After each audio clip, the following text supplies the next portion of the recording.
নমস্কার বন্ধুরা, সবিতা রান্নাঘর উইথ ভিলেজ ফুডে আপনাদের সবাইকে স্বাগত। প্রতিদিনের মতো আজও নতুন একটা রেসিপি নিয়ে চলে এসেছি। আপনারা প্রথম থেকে ভিডিওটা শেষ পর্যন্ত দেখতে থাকুন, আশা করি ভিডিওটা ভালো লাগবে। আজ বানাবো ইডলি। তার জন্য নিয়েছি এক বাটি সুজি,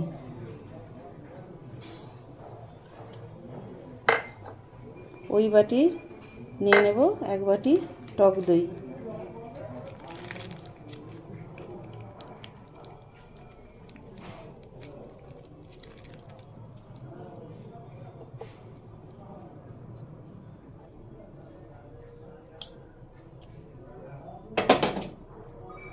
এটা ভালো করে এখন মিশিয়ে নেব।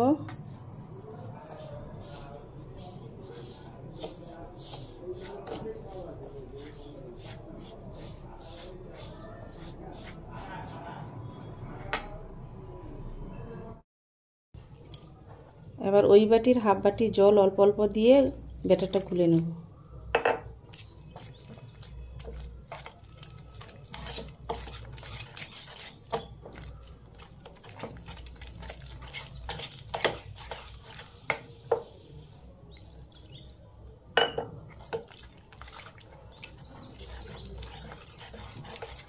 ব্যাটারটা গুলে নিয়ে 20 মিনিট রেস্টে রেখে দেব।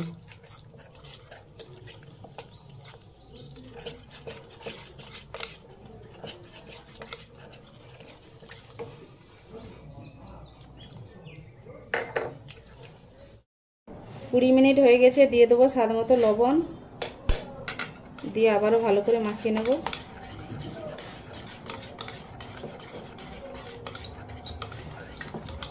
এবার দেব একটা ইনো,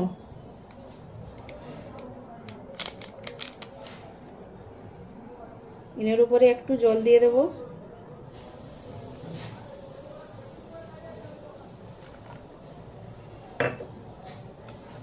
দিয়ে মিশিয়ে নেব ভালো করে।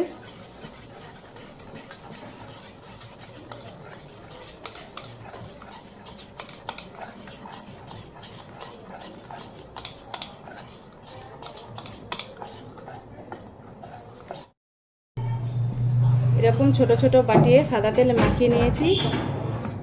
এবার এই বাটির মধ্যে 1 চামচ করে দিয়ে দেব।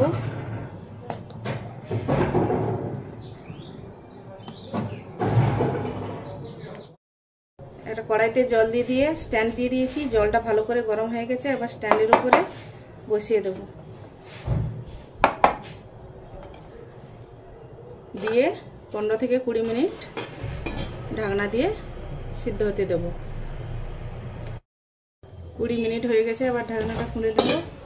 হয়েছে কিনা একটা কাঠি দিয়ে দেখে নেব। হয়ে গেছে, আমাদের কাঠিতে লেগে নেই একটু। এবার নামিয়ে ঠান্ডা করে নেব। এবার ইডলির জন্য চাটনি বানিয়ে নেব। নিয়েছি নারকেল কুচি, চীনাবাদাম ভাজা, ধনেপাতা কুচি, কারি পাতা আর ভাজা ছোলা, এগুলো একসঙ্গে বেটে নেব। বাটিতে তেল দিয়ে দিয়েছি, সাদা তেল। তার মধ্যে দিয়ে দেব 2টো শুকনো লঙ্কা আর একটু কালো সর্ষে আর কারি পাতা।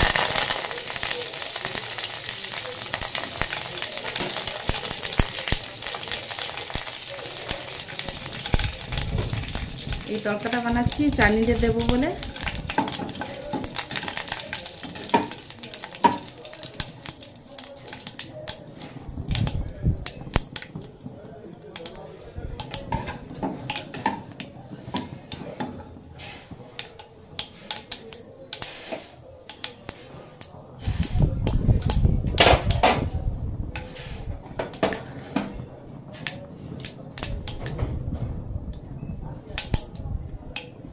হয়ে গেছে, আবার ওই চাটনির উপরে ঢেলে দেবো। তড়কাটা আবার চাটনির উপরে ঢেলে দেব।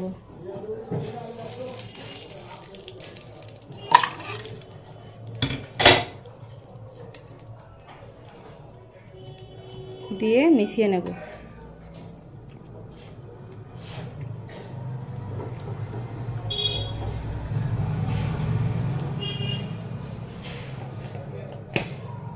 আর দেব স্বাদ মতো লবণ।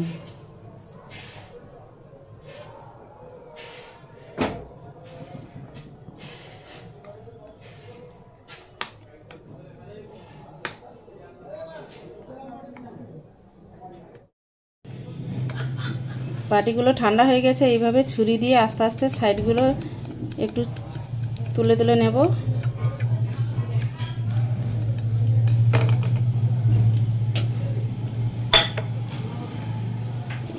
কি সুন্দর উঠে গেছে। ইডলি মেকার ছাড়াও বাটিতে কত সুন্দর হয়েছে ইডলি, আপনারা তো দেখতে পেলেন। আমাদের এই রেসিপিটা যদি ভালো লেগে থাকে লাইক কমেন্ট শেয়ার করবেন, আর যারা নতুন আছেন সাবস্ক্রাইব করে পাশে থাকবেন। ভালো থাকবেন, সুস্থ থাকবেন।